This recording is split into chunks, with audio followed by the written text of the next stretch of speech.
Bienvenue Isor, merci d'être là. C'est à toi de me recevoir. Bah, je t'en prie. Cool. Du coup, tu sais ce que tu veux faire à peu près en poterie?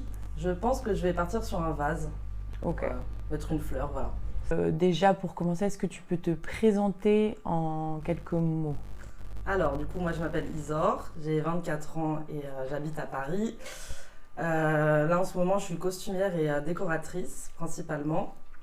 Du coup, j'ai fait une licence de cinéma et après j'ai enchaîné avec une licence de scénographie. Ce qui fait que je sors d'études et que je commence mon intermittence en ce moment même, cette année. Ok, super. Donc voilà, donc je me mets au boulot enfin.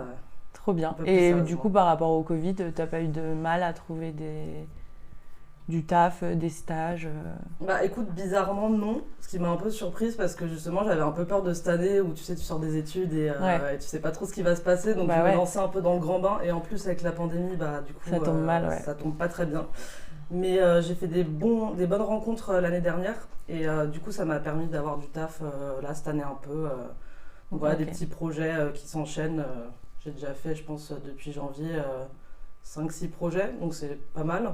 Toi, tu es plutôt polyvalente, donc tu fais principalement de chef costume, chef déco sur les tournages. J'ai noté aussi que tu réalisais et que tu montais aussi. Tu fais un peu de tout finalement. Toi, plus tard, tu te vois faire quoi précisément? Tu as une préférence par exemple pour la déco ou le costume? Alors là c'est un peu compliqué comme question parce que en fait je me suis plus formée dans la déco, mais je sais que niveau costume c'est un peu plus inné. Enfin c'est vraiment ce que j'ai en moi, je pense la passion c'est vraiment pour le costume. Donc là ces derniers temps je pensais un peu laisser de côté la déco, mais c'est vrai que je me rends compte que je m'amuse quand même beaucoup avec ce secteur-là, donc vraiment je pense que ça va être les deux au long terme. Ok. Et puis j'adore la scénographie, j'ai envie de faire des espaces, j'aimerais bien faire de la scénographie de défilé peut-être plus tard. Ouais. Ou peut-être bosser avec des expos, enfin tu vois je suis un peu, comme tu as dit polyvalente, j'ai vraiment envie de toucher un peu à tout. J'ai vu que tu faisais pas mal de scénographie, j'avais noté pour le festival de musique Château Perché. Ouais, Château Perché, j'avais bossé. Ça consistait en quoi du coup? Tu avais fait une scène Alors moi je bossais avec un collectif de musique qui s'appelait Tangerine, enfin qui s'appelle toujours Tangerine. C'est un collectif de musique un peu électro sur Paris. Et ils ont été appelés par le festival Château Perché pour justement faire une scène en gros, donc on a dû construire un DJ booth. C'est genre notre truc au milieu où il y a le DJ qui fait la musique et du coup tout autour on a construit une scénographie. Et c'est vrai que nous on était une scène d'après-midi, donc on a vraiment fait des salons en fait en extérieur, donc on avait disposé des canapés, des tables basses. Donc ça faisait vraiment ajouter l'intérieur à l'extérieur et c'était très très joli. Et c'était super comme expérience. Et toi, qu'est-ce qui t'a du coup donné envie de faire du cinéma, donc travailler dans le cinéma, faire une licence de cinéma du coup? Bah écoute, franchement ça s'est fait très instinctivement, parce que de base, moi à la base je fais du théâtre. J'ai fait pas mal de théâtre quand j'étais plus jeune. Donc j'étais super familiarisée avec le jeu de comédienne, donc j'adorais ça et je faisais pas mal de photos aussi. Et je sais pas pourquoi, un jour je me suis dit photo, théâtre, photo, je me suis dit bon, en tout cas c'est de la mise en scène, en tout cas c'est du monde d'illusion, enfin c'est quelque chose en tout cas qui tend vers le spectacle. Et je voulais pas faire une licence de théâtre parce que je voulais pas m'enfermer sur cette scène, du coup je me suis dit bon bah on va voir le ciné, et puis j'ai adoré, et puis je me suis rendu compte que c'était ça quoi qu'il me fallait pour commencer en tout cas. Qu'est-ce qui t'inspire pour faire ta déco, tes costumes? C'est quoi tes influences? Écoute, franchement ça dépend beaucoup des projets parce que je travaille jamais vraiment de la même manière. C'est-à-dire qu'en général je fais des recherches iconographiques pour commencer. Donc je vais genre sur internet, sur Pinterest, Instagram et je fouille un peu. Et puis je trouve aussi dans des livres, un peu des livres des anciens temps. Et en fait je commence par faire des moodboards ou des collages. Puis je me fais des listes. J'écris beaucoup en général. Et du coup, tu fais des propositions par exemple au réalisateur ou c'est lui qui va te demander des choses précises? Alors j'ai eu un peu les deux, mais c'est vrai que moi je suis plus à l'aise quand je peux complètement proposer ce que j'imagine. Mais j'aime bien toujours avoir l'avis du réalisateur parce que ça donne quand même des pistes. Et puis vu que c'est pas moi qui écris les personnages, ils ont souvent une vision déjà complète de ce qu'ils veulent, quoi. Donc ça dépend un peu. Mais j'aime bien amener mes propres idées, c'est sûr. Ok. Non mais parce que moi du coup donc on a fait la fac ensemble, donc on a fait beaucoup de tournages ensemble où tu faisais soit chef déco, soit chef costume sur les tournages bénévoles qu'on faisait à cette époque. Et pour moi tes inspi à ce moment-là c'était plus années 50, années 60 très coloré. En fait vu que j'avoue, j'ai un petit attrait pour le vintage quand même. Parce que je pense que j'ai bossé dans une fripe pendant 3 ans et aussi ça m'a bien donné la notion des matières, des couleurs et des coupes qui étaient faites dans les années précédentes. Mais c'est vrai que j'ai un petit kiff pour tout ce qui est vintage, quoi.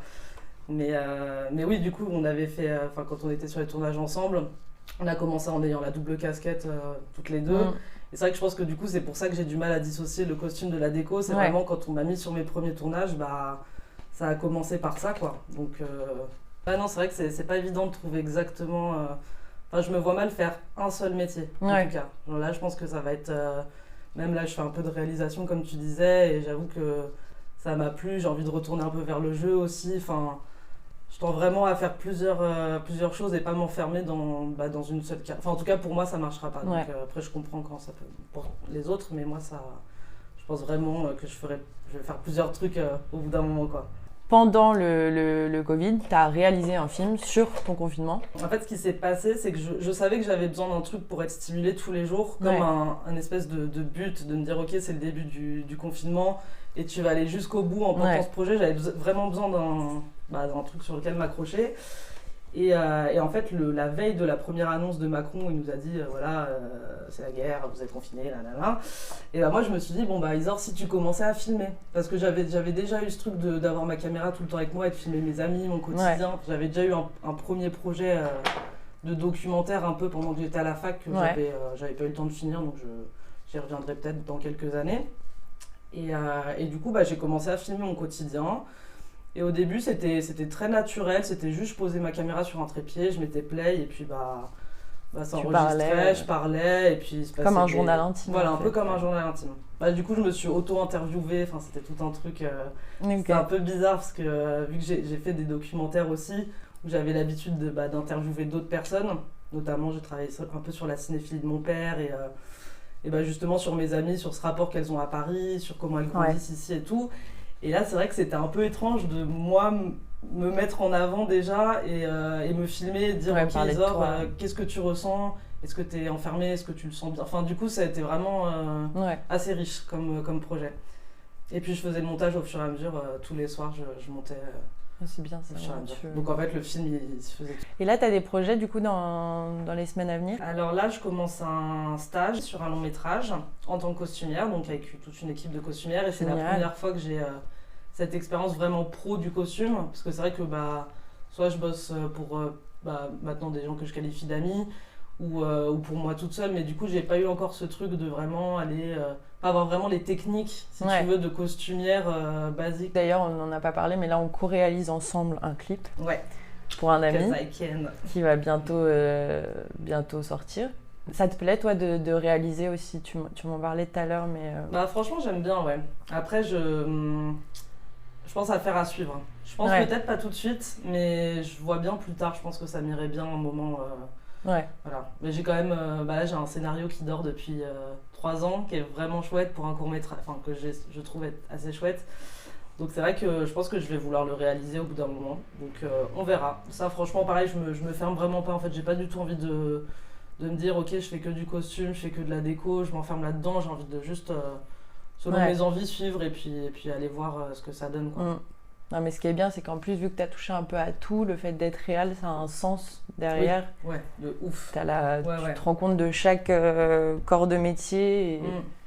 Et... Ce qui me plaît pas mal dans le parcours que je suis en train de faire là pour l'instant, c'est que justement, comme tu dis, je touche un peu à tout. Donc au final, au début, j'avais ce jeu de comédienne. Donc je voyais ce que ça donnait quand on te regarde, pour le jeu. Tu dois diriger aussi des acteurs. Après, c'est parti en déco, donc c'est-à-dire tout l'espace qui entoure le personnage. Après, c'est du costume, donc pareil, c'est l'identité du personnage. Maintenant, je sais faire, j'ai le montage aussi quand même à côté que je gère plutôt bien, le scénar. Enfin, tu vois, j'essaie vraiment d'apprendre la globalité. Et puis après, peut-être que, du coup, ça mènera sûrement à la réal au bout d'un moment, quoi. Ouais. Enfin, on verra, je sais pas. Mais finalement, c'est ce qui est bien avec ces licences-là, c'est que on n'apprend pas, c'est très théorique, donc on n'apprend pas forcément, on ne pratique pas, mais on se débrouille pour se faire notre propre, disons, formation. Donc toi, tu as appris le montage toute seule. Toute seule. Vraiment, là, pour le coup, notre licence, elle était super théorique, donc Donc en fait, tu touches pas aux ordi, tu touches pas aux caméras, tu touches pas aux lumières, Ouais, ni au tu fais son. une culture surtout. Voilà, c'est juste une culture, un point de vue critique que tu as ou que tu n'as pas. Moi, je sais que niveau critique, je suis pas excellente parce que je suis très bon public. Donc en général, j'aime un peu tout. Donc voilà, critique, ça l'aurait pas fait du tout. Mais du coup, oui, c'est vrai que tout ce qui était réussir à réaliser ou apprendre à monter, ou tout ça, c'est des choses qui sont venues de nous-mêmes, quoi. Ouais. Enfin, toi aussi, tu vois. Ouais, c'est pareil. Aujourd'hui, tu fais ton Et du projet, coup, par exemple, monter, pour toi, tu l'as appris comment? Enfin, t'as fait un tuto seule, là, pour le coup. Ouais. Non, après, bizarrement, j'ai une facilité avec les logiciels. Ouais. Donc, en général, je passe une demi-heure dessus et c'est rentré. Donc, j'ai appris comme ça. Ok. Après, j'avais des notions avec eMovie. Donc, après, je suis passée sur Final Cut. Après, je suis passée sur Premiere. Là, t'es en train de m'apprendre à utiliser Resolve. Enfin, tu vois, c'est crescendo, mais je pense qu'une fois que tu as compris un peu comment ça marche, une interface de montage, t'es bien. Ouais. On peut te retrouver sur ton Instagram, Easy-Is, donc EASY-IZ.